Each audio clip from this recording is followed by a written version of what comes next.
Hello, everyone, and welcome to episode 9 of PogRX. Let's go. I am your host, GamerDoc, and I am pumped to talk about the science of gaming and the science behind gaming with you today. Thank you all for tuning in. It has been fantastic to see the numbers grow and to get your comments on Twitter about the show. I am always open to suggestions. If there is something you want to learn about, if there's something you want to hear about, shoot me a message, find me on Twitter at GamerDoc_, and I'll do it. So today we have a really awesome guest. His name is Jake Middleton. He is one of those OG performance coaches in esports who has been around since the dawn of time.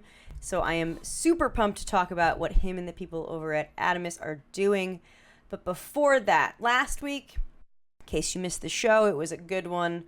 We started talking about the why and understanding the why. I think that's really important. Part of growing as a human, part of getting better at anything is starting to ask the correct questions. You just don't want the right answers, right? You want to be asking the correct questions, and why is a big one. If you are told to do something and you do not understand the why, you should understand the why. That goes for medicine. If a doctor tells you to take a medicine, do something. Why are you supposed to do that? You should know that. Be an informed consumer.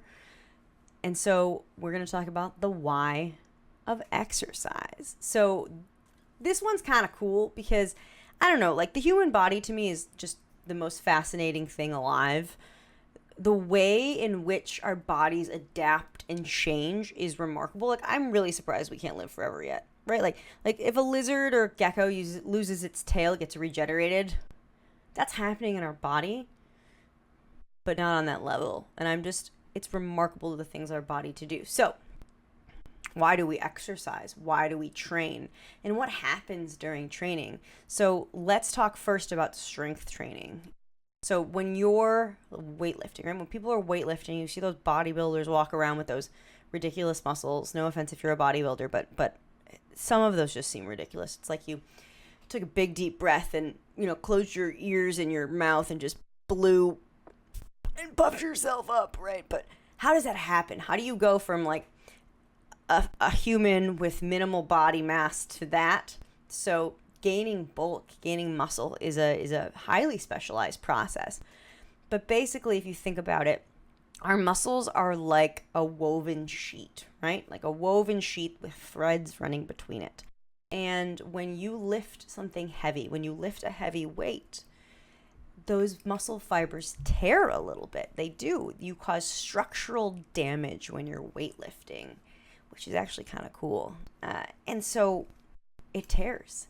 And then your body responds to that by taking protein and repairing the tears, right? It takes protein and it repairs those tears you caused by lifting heavy weights, but it rebuilds it slightly stronger. Not a lot stronger, slightly stronger. And if you've ever tried to gain muscle mass, it's hard, right? You go to the gym 3 times a week for like 2 months and you're like, you feel slightly more toned and like slightly better, but you still kind of look the same. That's why, because when our muscles repair, they only repair a tiny little bit. So you have to tear those muscles over time again and again and again and again to really get that big muscle hypertrophy. Something else that happens, and this is why our muscles don't get bigger, but we get stronger sometimes, one of the reasons at least, is your body needs ATP to work, right? ATP, everyone remembers that from middle school.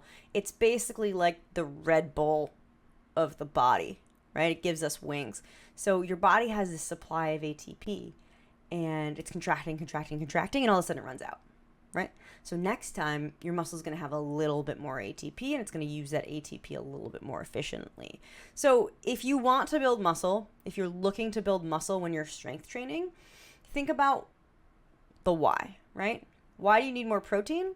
Because when your muscle goes to rebuild, it needs those building blocks. It needs them, right? Because you don't have a ready supply of protein available. It's not like sugar, right?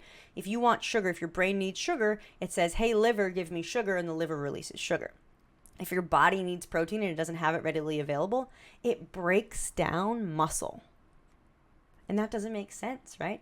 So if you're not eating enough protein, you're building muscle, but you're also breaking down the muscle. You do leg day and it's breaking down arm day to feed leg day. That's why protein consumption is so important. And that's why protein consumption is so important the rest day too. The day after, you need to drink that protein shake. You need to eat that extra egg, or however you get protein, you want to make sure you're getting protein the next day as well. And for the maximum muscle bulk, what you're going to want to do is 6 to 12 reps per set. And you're going to want to put a minute and a minute and a half between those sets, okay? So that's the why of getting stronger. But, we're not all about strength training. There's aerobic training and endurance training as well. So to me, how I describe aerobic training is like being in shape, right? So have you ever taken a couple weeks off exercise, or maybe a couple months off, or a couple years off, and all of a sudden you walk up a flight of stairs or a couple flights of stairs and you just can't friggin' breathe? You can't breathe. And you hope if there's someone around you, you're super like fighting and you're like, because you don't want to hear how hard, you don't want them to know how hard you're breathing going up 2 flights of stairs. And I hope it's someone you don't have a crush on, or like someone you're trying to impress, because you're suddenly sweating and you're like trying to wipe your sweat. Yeah, that's because you're out of shape, right? Your heart rate starts to go up. Why does your heart rate go up? Some of you might know a little bit of the answer to this. Some of you might know the whole answer to this. But basically, remember when we were talking about how when you're exercising and those muscles are being used, you're using ATP? Well, so in order to contract, muscles need a supply of nutrients, right? They need a supply of nutrients. They need oxygen from your blood. They need ATP, but they're also creating waste products, right? And how your body gets nutrients and takes away waste products is with your blood. So if your blood's going by the muscle at a steady rate, and all of a sudden you increase your activity, that blood flow needs to increase. And in the beginning, what your body does is increase the amount of times your heart is pumping, right? Heart pumps twice as fast. You're bringing twice as much blood. It's moving twice as fast. You're bringing twice as much products to the muscle. Heart rate goes up, right? That's why your heart rate goes up when you're climbing stairs. But if you think about it, if you think of all those, like, that everyone's got that one buddy who's like a long distance runner or an endurance athlete, and they're like, yeah, my resting heart rate's 30 beats per minute. Like they want to tell you about their resting heart rate and how low it is because that's somehow a measure of how cool they are. That's me. I do that sometimes. Whatever. Why does their heart rate go down? Why does their heart rate go down if they're needing more blood? Well, over time, a sustained elevated heart rate is not good for you, right? It's not good for you because it raises your blood pressure and your heart's working harder. It's pumping more. It's not great for you in the long run. So your body starts to adapt. When you get that heart rate up more often, your body starts to adapt. And what it does is the amount of blood your heart is able to pump out goes higher. Right? So say you're climbing up that 3 flight of stairs at your new college, and you're on the tour, and there's all these people who you just met, and all of a sudden you're starting to breathe a little bit heavier. Your heart is pumping out like a Coke can of blood. I made that number up. I don't know. If you climb those stairs every single day, all of a sudden your heart's going to start pumping out 2 Coke cans of blood. So now it only needs 1 beat for every 2 beats. It's becoming more efficient at pumping blood. Your blood vessels also begin to swell and move to accommodate for that extra blood, right? That's super important. Guess where else blood goes more? So you're sending more blood to your muscles, which is great. Guess where else is getting more blood? Your brain. Just like your muscles, your brain is getting more blood, and with it the benefits, right? The performance benefits, the learning benefits, the memory benefits. That's why exercise is so important for gaming, because all of these things that your muscles are getting, your brain is also getting. Your brain is getting more oxygen, more nutrients with less work, right? That's one of the many, exercise is good for all these reasons. You live longer, you're healthier, you decrease your risk of all these issues, but it's going to make us game better. So let's go. So when you want to do aerobic training, what you want to do is, first of all, calculate your maximum heart rate.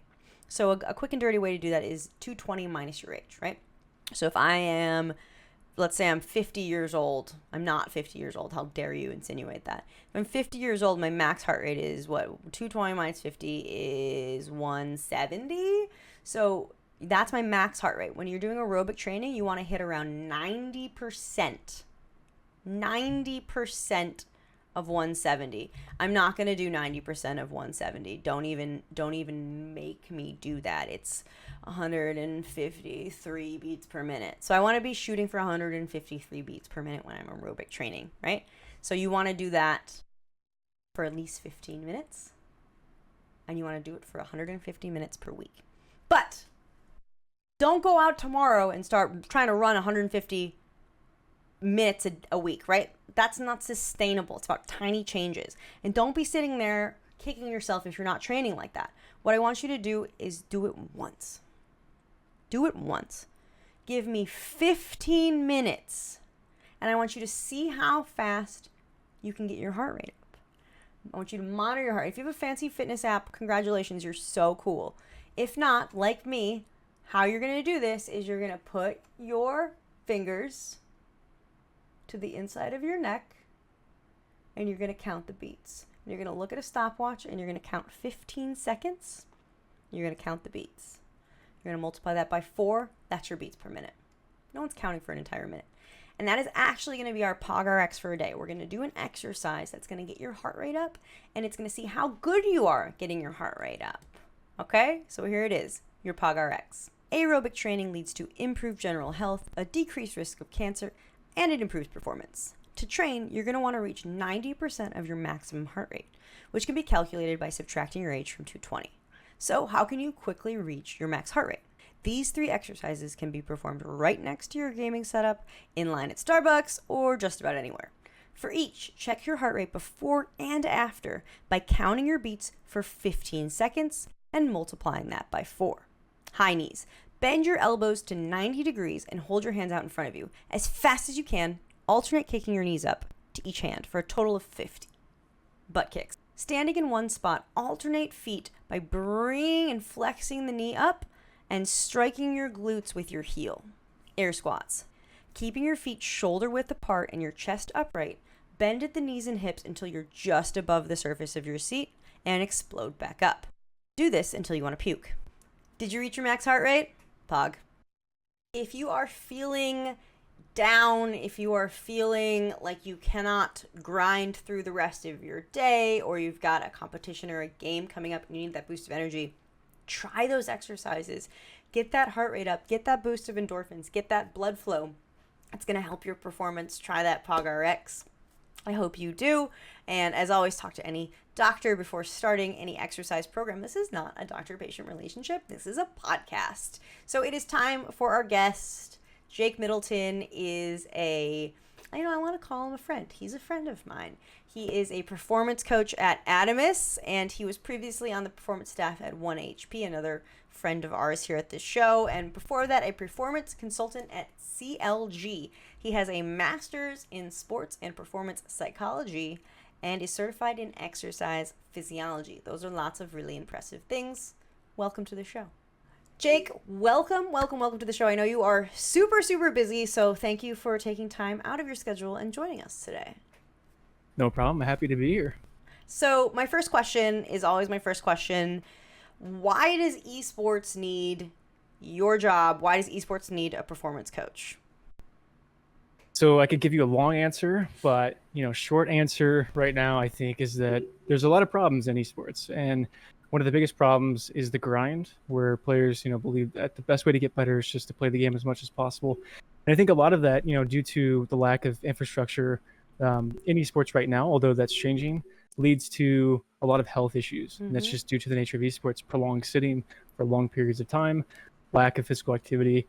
So really, I think it's important that having coaches in the space that can help to really kind of help bring this holistic training model and really help players not only achieve higher levels of performance, but really just to be better human beings as well, and how they can take what they learn in esports into other areas of their life. I love that. So we're seeing, the stereotype of the 8-hour solo queue, the 12-hour day, the 24-hour stream. definitely still 5,000 million% exists in the amateur population. You at Adamus and you before that were working with pro teams. Are you still seeing that culture at the professional level when they have all these resources and experience? Are you still seeing that like grind mentality? I'd say yes and no. I do think there is a slight shift where there's a lot more power to the players now, of where they're starting to become educated. They're starting to get more resources. Organizations are providing this, whether it's a sports psychologist or performance coach or, fitness trainer. And so I think you're starting to see a lot of this change, but not every organization has these kinds of resources or people that want to invest into it. And so there's a lot of organizations, I'd say more probably than the former, that don't necessarily do these things. And so there's still a lot of work in progress. Yeah. So we're seeing, we had Robbie up on, we have had Summer Scott on, we've had a lot of people who fill this role of performance coach, but with Robert and with Summer, they are affiliated with one team, right? They're employed by a team, they're affiliated by the team. We're also seeing people like you who are more affiliated either independently or with a company that provides these services. So are you more working with individual teams? Do you have specific clients you work with? So like if someone wants to hire a performance coach from Adamus, what are they going to expect from you? Yeah, it's a good question. So we're different than I think other types of practitioners in the space. So we work with multiple different teams.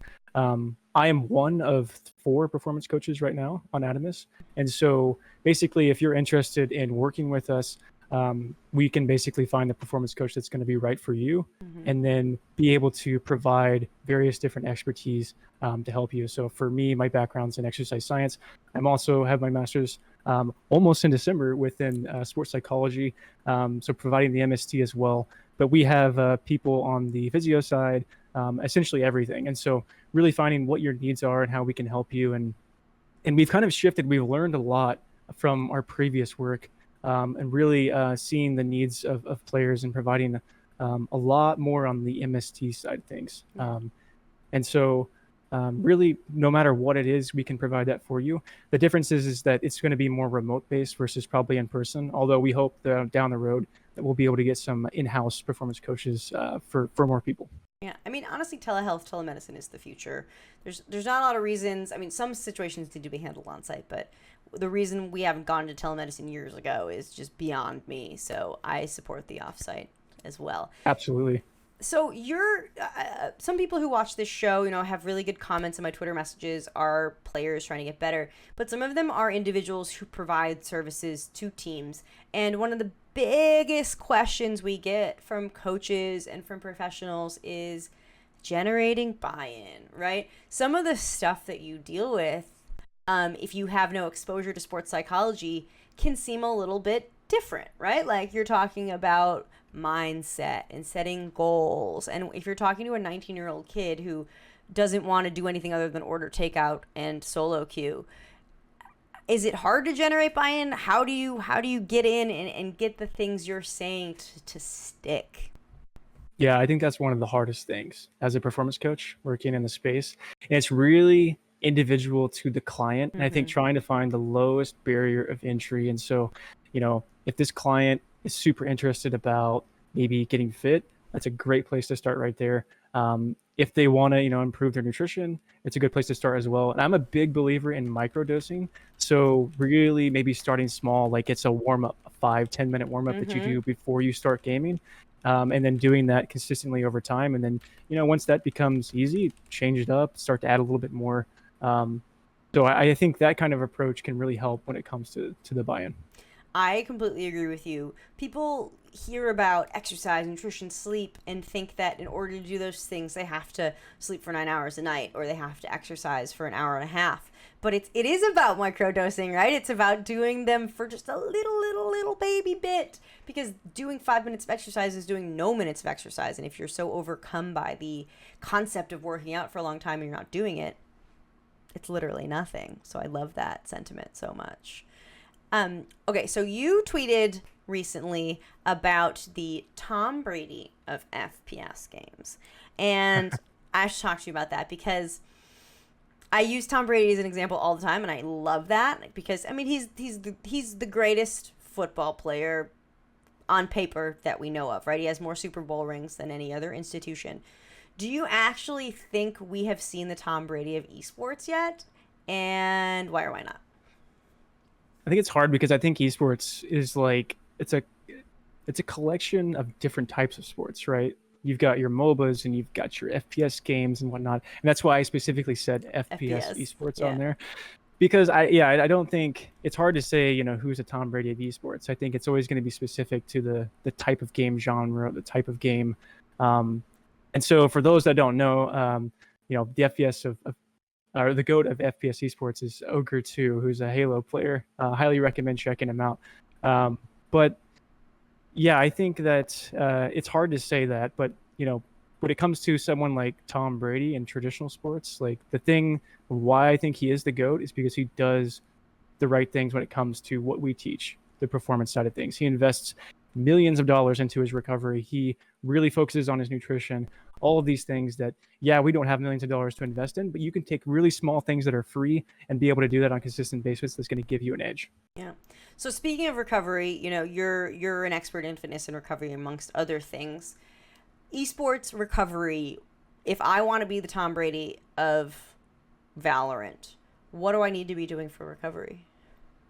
So I think it starts with the game. And I think this really meets a lot of players where they're at. So really look at what is your practice schedule and competition schedule look like. So are you playing 6 hours at one time without a break?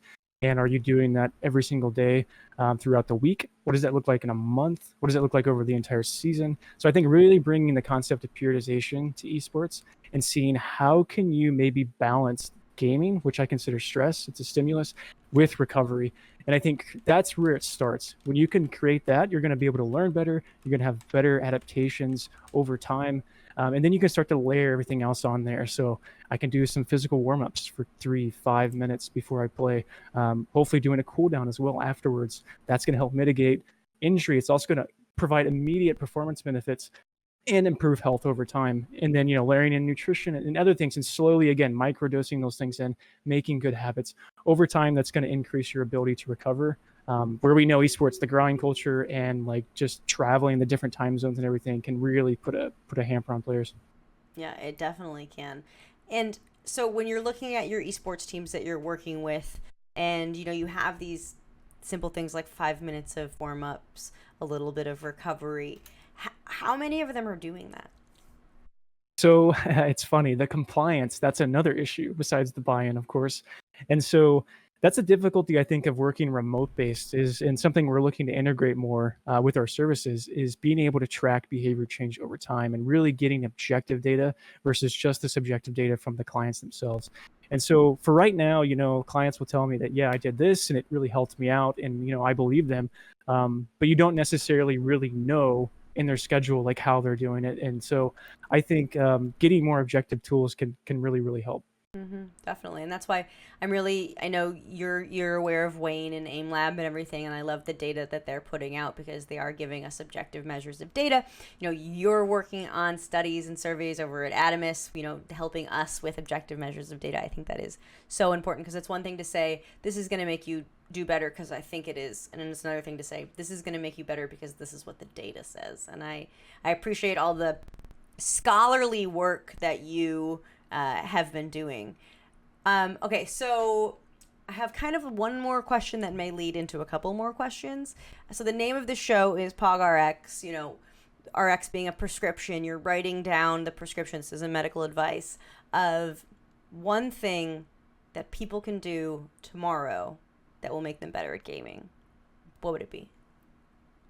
One thing. One Oof, thing. there's so much. Yeah, I know. Pick one thing. I would say focus on your breathing. So take a deep breath. I think a lot of times, especially in gaming, we are unaware of where our breath is at. And even posture too. Like even for me, I've been sitting for a while, and so my posture's starting to come over a little bit. That's right, we can make the adjustments Right? now. Oh my God. And so, are you breathing in your chest? Are you breathing up higher? Are you breathing in your diaphragm? So really trying to adjust your posture and focus on your breath because that can really affect your autonomic nervous system, whether you're in a stress response or if you're in a more relaxed response.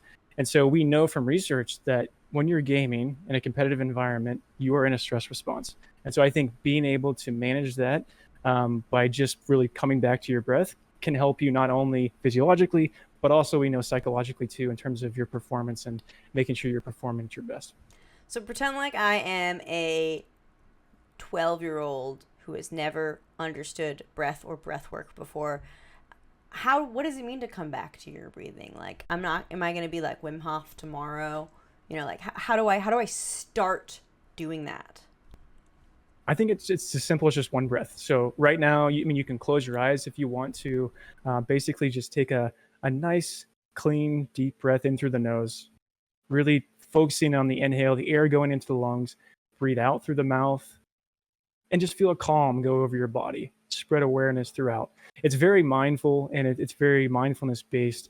And so just starting right there at that point, you're a little bit more mindful. You're in this present moment. And the more you can do that over time, the more consistent you can get with that, the more you'll be in this moment and the better benefits you'll get. I love that, because if you go into an esports team in org and start being like, we're going to talk about mindfulness, like people, some of them might be really into it, but some of them are just going to scoff at you and walk away. But you get them to start doing, breathing and focusing on their breath, and it starts working, right? And then you can go a little bit deeper and it starts working, go a little bit deeper and it starts working. So I love that, like, because, you've been in esports performance since when I was in medical school, right? Like, you've been doing this for a really long time. So those strategies that you have are so important and they're like so helpful. Do you have any other like tips that because I literally got like 4 messages in 1 week from people being like, this is great, I want to apply this to my collegiate athletes, this is great, I want to apply this to my team, but no one will listen to me, right? And I think the microdosing and the starting low is just one of those really, really, really good tips. Have you learned anything else through your years of experience, multitude of teams, that really can help you work initially? Yeah, I think from what I've found is, like, as a coach, you have 2 styles. You're non-directive, where you're asking questions and you can help guide the client to where you're trying to get them to go, and then you also can be directive as well. And I think so. I mean, I never want to make things mandatory or anything like that. So, like, hey, we're all going to do a 5-minute warm up, but I think, like, to really get people on board is to try to get their peers to really encourage it with them as well.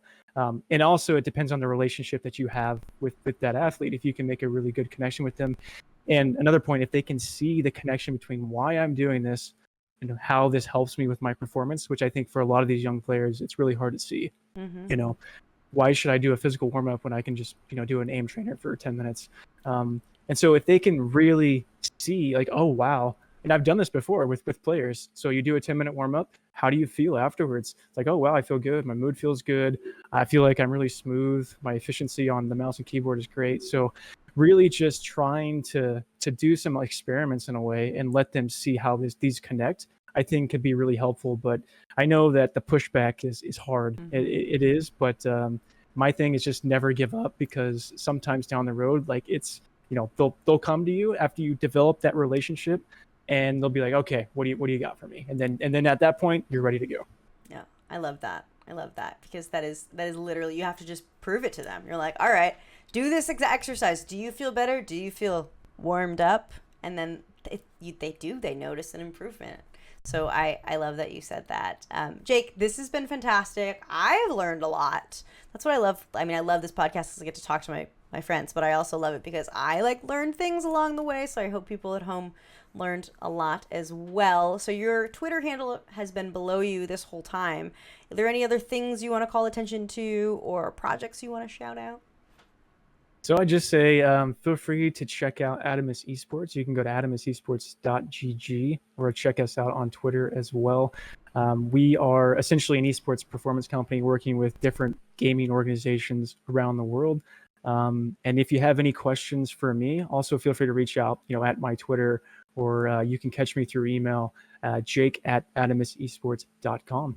And thank you, Lindsay, for having me on. Yeah, I mean, Adamus is one of the real ones, right? There's I think there's a lot of people out there in the space who are trying to do good, and I think Adamus is one of the few who are, not the few, but are really using research back practices. They're trying to make the space better for everyone, and I'm a big fan of you all over there. So thank you for joining me.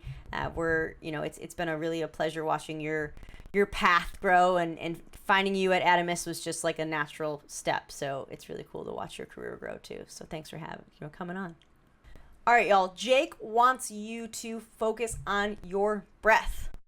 Literally, the stuff we give you is like 2 seconds, 3 seconds to do. If you actually want to get better at gaming, if you have made it this far into the podcast, what's the worst that's going to happen? You spend 5 seconds focusing on your breath, and you move on with your life. Like, I encourage you to try this. It's going to make you better. These people have been doing this for so long, and these are their top tips. So I'm personally going to use it. I don't focus on my breath. I need to focus on my breath a little bit more, so I'm going to work on it too. That's it, y'all. Episode 9 of POG RX is completed. Thank you so much for tuning in and listening. If you haven't, there are 8 other shows for you to catch, and if you want more content, check out my Twitter at GamerDoc for some occasional memes as well. Thanks for tuning in. Have a happy and a healthy week. Thanks for tuning in. We hope you enjoyed the show. For more information, follow GamerDoc on Twitter at GamerDoc_. And please remember, nothing in this video is medical advice. Yes, I am a doctor, and yes, you may need help.